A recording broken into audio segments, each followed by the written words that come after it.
Información internacional en CNN Tarde. Nos acompaña la subeditora del área, la periodista Isel Guerra. Isel, bienvenida. Muy buenas tardes. Hemos estado todo el día pendientes a esta elección de infarto, voto a voto en Perú. ¿Cuál es la diferencia a esta hora de la tarde, 14:14, entre ambos candidatos? ¿Qué dice la ONP? Hemos hecho una especie de F5 toda la mañana, José, viendo exactamente cuál es la votación hasta esta hora. Y con el 97,8% escrutado de las actas, es que a esta hora apenas 5.700 votos separan a Keiko Fujimori de Roberto Sánchez a esta hora, según lo que plantea la página oficial de la ONP, que es la que está encargada precisamente de dar a conocer la revisión de los votos por estas horas. Es una situación de infarto en Perú. Todo esto cuando ya se ha advertido que el conteo de votos se podría tardar hasta un mes en este país, en medio de esta incertidumbre, también en medio de la resignación y claro, con la propia Junta Nacional de Elecciones, que es finalmente la que termina por oficializar estos resultados, que ha planteado que la información oficial, el conteo oficial no estaría antes, sino para mediados del mes de julio, teniendo en cuenta que el 28 de ese mes es cuando está previsto en rigor el cambio de mando en este país. Todo esto debido a lo que hasta este momento se le califica como la carga procesal, la cantidad de las actas observadas, las impugnaciones, eso es importante, y también los recursos que eventualmente tengan que resolver los jurados electorales especiales. A eso hay que tener en consideración que hay 1.669 actas impugnadas actualmente y que tienen que ser analizadas.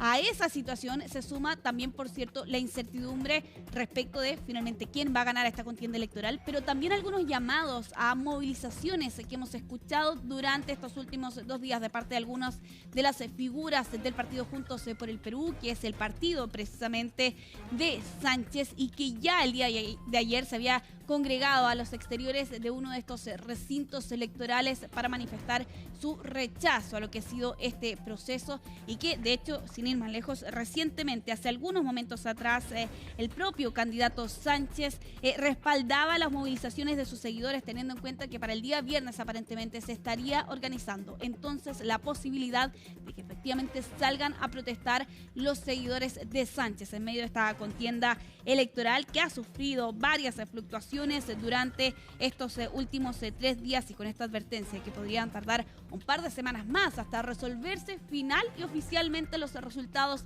de estas elecciones. 5.700 votos entonces separan a Sánchez de Fujimori, que está allí bastante cerca. En algún momento la candidata de Fuerza Popular conseguía el primer lugar, pero todo puede pasar aquí. Lo hemos visto sobre todo en los últimos años en Perú. Habrá que ver finalmente si es que Fujimori se convierte o no en la presidenta de Perú en su 4º intento, o si es Sánchez precisamente quien a esta hora lidera por muy poco la contienda electoral en el país vecino. Vamos a quedar al pendiente sin duda de actualizaciones que lleguen en esta nación al otro lado de la frontera, pero vamos a cambiar de tema. Nos quedamos en nuestra región, en Colombia, con una información que hemos conocido durante esta jornada y una congresista que ha exigido y ordenado que el presidente Gustavo Petro suspenda sus funciones de manera provisional como presidente de aquí hasta que se lleve a cabo la segunda vuelta en la nación sudamericana, que es algo que está previsto para el próximo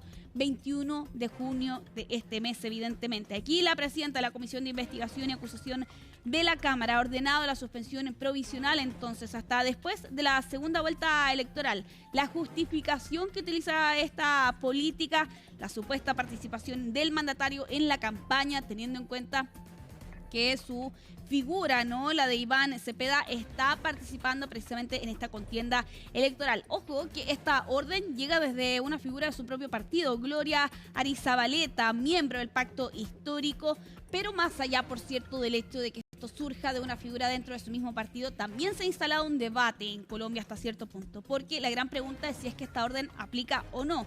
Hay miembros de esta misma comisión que señalan que este organismo no tiene la facultad constitucional para suspender de manera provisional a Petro durante estas próximas jornadas.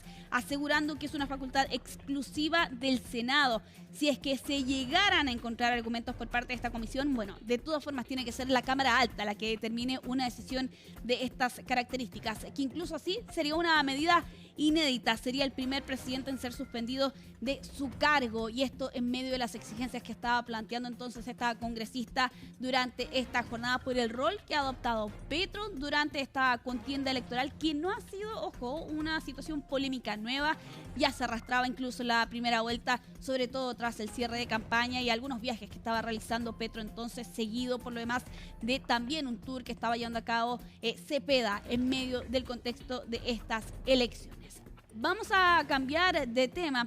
El día de ayer saltaban las alarmas debido a la situación en el Medio Oriente, en medio de los ataques cruzados que hemos visto y escuchado sobre todo durante esta semana. Irán, sin ir más lejos, en estas últimas horas lanzaba ataques contra bases estadounidenses, y así era confirmado por el cuerpo de la Guardia Revolucionaria Islámica de Irán. Misiles, drones lanzados contra objetivos estadounidenses durante esta madrugada, contra varios países, sin ir más lejos, contra la base militar estadounidense en Jordania. Aquí fueron interceptados 5 misiles iraníes. En Bahrein también un video de CNN parecía mostrar un destello en las inmediaciones de la base Quinta Flota en esta región. Y en Kuwait sonaban las sirenas de atención ante lo que estaba ocurriendo hoy más temprano, porque aquí las autoridades de Kuwait reconocían que estaban interceptando objetivos aéreos hostiles. Ya lo advertía el Ministerio de Asuntos Exteriores de Irán: ningún ataque estadounidense va a quedar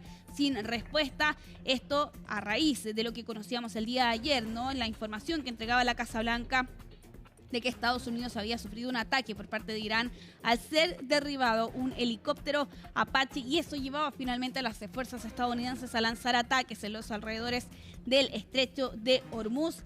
Hoy más temprano lo veíamos, sin ir más lejos, en CNN Chile Radio, ¿no? Trump lanzaba esta publicación donde advertía que Irán va a pagar las consecuencias. El ejército iraní es un completo desastre, señala Trump. Gran parte de él, como su armada y su fuerza aérea, ya ni siquiera existe.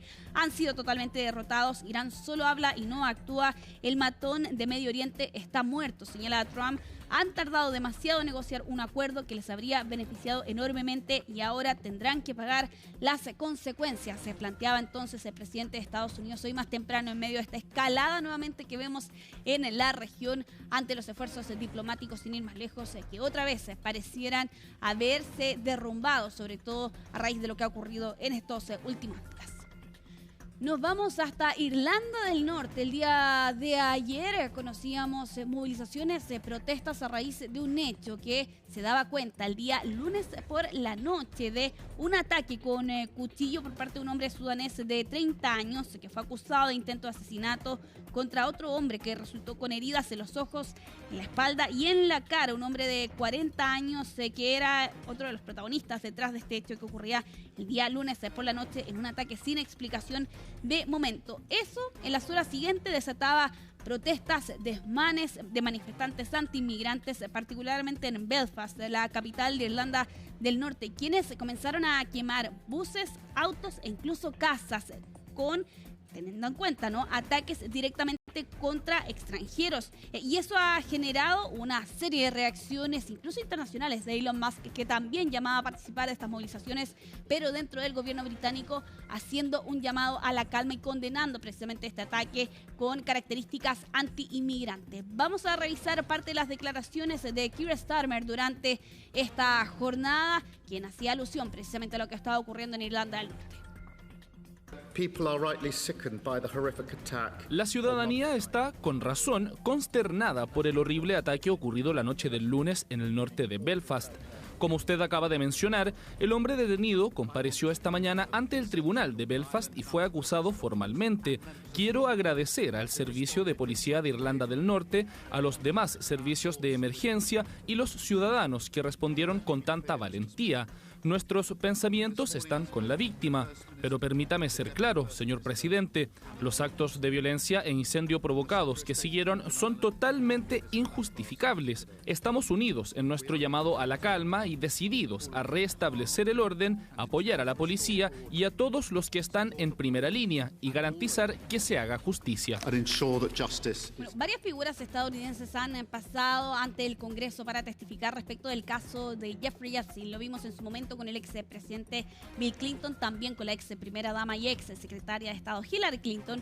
Y ahora, durante esta jornada, ha sido la oportunidad de Bill Gates de comparecer ante el Congreso precisamente por este caso. Puertas cerradas, en una de las comparecencias de mayor repercusión, en una asistencia voluntaria, entonces la de Bill Gates, donde va a tener que responder a preguntas tanto de demócratas como de republicanos sobre cuál era el nivel de relación que tenía con el ex pedófilo convicto. A su llegada al Capitolio entregaba declaraciones, dijo que estaba encantado de estar ahí voluntariamente para testificar y ayudar con el trabajo del comité, adelantando que iba a entregar una declaración inicial. Todo esto en medio, por cierto, de documentos más recientes que conocimos en una de las tantas filtraciones y liberaciones del Departamento de Justicia, donde se daba cuenta de cierta cercanía con el ex pedófilo convicto. Nos vamos hasta Rusia con esta imagen que conocíamos en estas últimas horas a raíz de un ataque contra un alto militar ruso. Ya es el cuarto, por lo demás, que ocurre en la capital rusa, y en esta oportunidad con un coche bomba, José, a las afueras de Moscú, que explotaba en el mismo distrito que el año pasado otro alto militar ruso también era asesinado en ese lugar. Ayer a las 5:30 de la mañana aproximadamente es que explota este artefacto que estaba colocado debajo del asiento del conductor. Esta persona falleció en este lugar. Posteriormente se conocía que esta persona, este alto militar ruso, tenía la responsabilidad de suministrar misiles y municiones de artillería a las tropas rusas que combaten en Ucrania. Uno de los tantos asesinatos que hemos conocido durante estos 4 años de conflicto, y que da cuenta, por un lado, de la capacidad que hay, no del lado de Ucrania o de país que sea, para asesinar a altos funcionarios militares en Rusia, pero sobre todo llevar a cabo estos ataques nada más y nada menos que en la capital de Rusia. Claro, claro que sí. Bueno, Isel Guerra, seguiremos atentos a este y todos los temas que componen la agenda internacional y, por supuesto, actualizando a cada momento los resultados en Perú. Que tengas una buena tarde. Nos vemos mañana. Chao, Isel. 2:25, dejamos hasta acá CNN Tarde. Nos vamos con imágenes de La Serena. Ahí está lo que va a suceder con la nubosidad en las playas de la región de Coquimbo. Gracias por la sintonía. Nos vemos más adelante.